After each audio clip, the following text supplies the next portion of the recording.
Çiyayên cîlo û çarçela û golên satê. Serdar Altan. Piştî salên biêş û jan derbas bûn, pêwîst e mirov birînan sax bike. Axa welêt ji bo birîn saxkirinê derman e. Van çiya û zinaran gelek tişt dîtin û ji dîrokê re hiştin. Ev deşt û mêrg û zozan bûne war ji mirovahiyê re. Her çi qas birîndar bin jî hêviyeke mezin dixin dilan û careke din xwe ji xweliya xwe diafirînin. Dema tu bixwazî bedewiya xwezayê bibînî, li erdnîgariya Kurdistanê bigere. Tu biçî kîjan herêmê, tu yê helbet tiştekî cuda û bi xweşikiya xwe newaze bibînî. Ma qey em behsa çiyayan bikin, an behsa çem û rûbaran. Gelo em li mêrgan bigerin an li gelî û newalan. Qey em behsa şînahiya behra wanê bikin, an gol û golavên li serê çiyayan. Li ser zinarekî bi awirvedanekî li deşteke bêser û ber mêzekin. Li ber sulavekî bêhna xwe vedin û li ber gurregura şiravekî mest bibin. Bi dar û beran, fêkû û nebatan dilxweş bibin û dîsa jî xweziya xwe li xweşiya welatê xwe bînin. Seydayê cîgerxwîn jî bi hesreta vî welatê xweş helbest ristine. Bedewiya welatê xwe bi hevokan honandiye. Lê mirov çi qas bêje jî, xweşiya vê erdnîgariyê bi gotina xilas nabe. Em ji helbesteke seyda bixwînin. Ka ew deşt û ka çiya, ka ew av û ka giya, ka ew kon û ka koçer, ka ew zozan li ku ye, ka ew dengê pezê qer, ka ew gulên sor û zer, ka binefş û ka rihan, ka gulistan li ku ye, ka ew mêrg û kanî deşt, ka ew bax û ka bihişt, kanê seyran, kanê geşt, ka ew dîlan li ku ye. Lerza laşê mirov.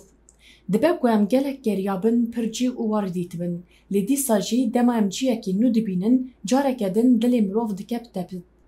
Kelecan dibe mirov, çav û guh vedibin, laşê mirov dilerize. Ji ber ku pêdivî heye mirov li ber xweşikahiyan bilerize û hîs bike.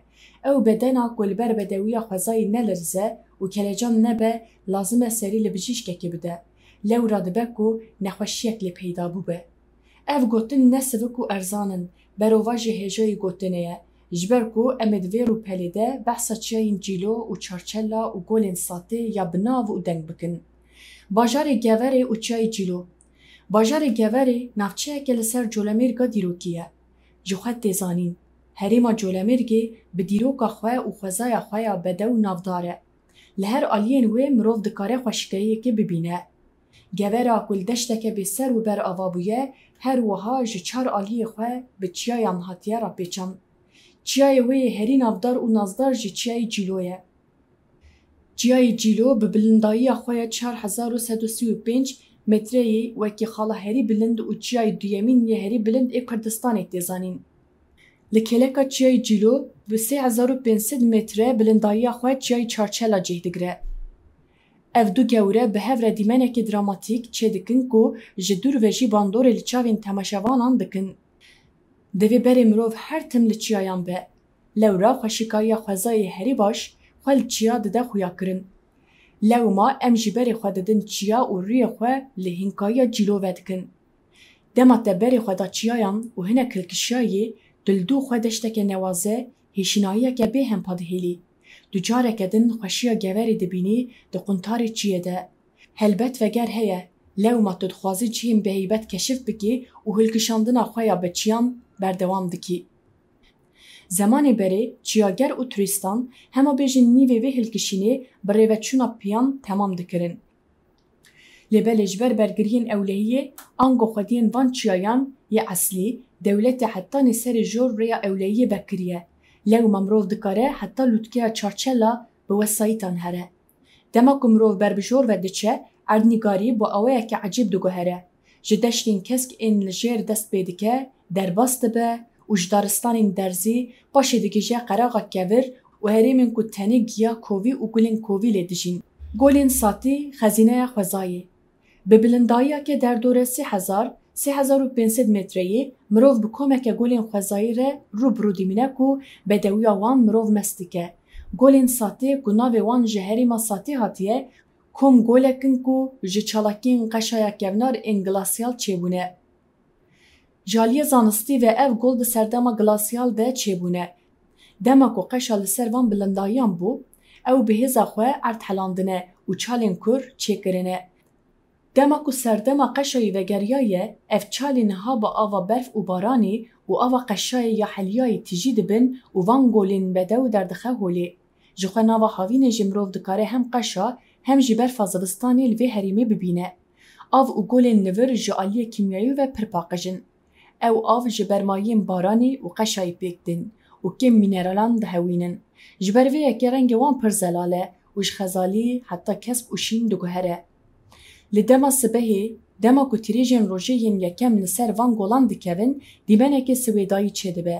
Rengên gol bi rengên pembe û zer ên esîmanê re têne hev û tabloyeke xwezayî ya bêhempa çêdikin. Li herêma Satê heşt golên ji hev cuda hene. Her yek ji van golan xwediya rengekî cuda ye. Hinek ji wan şîna kûrin wekî asîman, hinek din keska zelalin wekî zumrûd. Ev cudaiya rengan ji xulbûna gol, avdanên li bin wan û rengê ronayiya ku li ser wan dikeve tê. Car caran tu lê dinêrî ji keviya golekî av diherike ber bi binê erdê ve. Mirov matmayî dimîne. Paşê em pê dihesin ku ew av ji wir diherike bi binê erdê ve û diçe ser goleke din ku jê nizmtir e. Ango ev golên ha hev xwedî dikin. Li herêmê ne tenê gol hene. Her wiha gelek kanî, çavkanî, sulav û şîravên ku mirov bi dîtina wan mest dibe hene. Ava ji van kanî û rûbaran diherike van golan tije dike, her wiha xwezayî şên dike. Herêma li derdora golên Satê xwediyê ekosîstemeke taybet a çiyayî ye. Li vir giyayên kûvî, gulên rengîn ên wekî orkîde û zaravayên nadir cih digirin. Ev herêm ji aliyê biyolojîk ve pir dewlemend e û mala gelek cureyên ajal û lawiran e. Li herêmê Peskovî, Beraz û hinek caran gur û hirç têne dîtin. Balindeyên wekî qertal, baz û balindeyên koçber ji van herêman wekî ciyekê girîng bikartînin. Avhewaya vê herêmê pir hişk û zexm e. Zivistanî berf û sar, havînê hin germ û hin sar e. Dema çûnê ya herî baş, mehên tîrmeyê heta îlonê ye. Ji ber ku wê demê avhewa herî guncave û rê vekiriye ji bo çûnê. Girîngiya wê ya dîrokî. Ciyayên cîlo û çarçela di çanda Kurdan de ciyekî taybet digirin.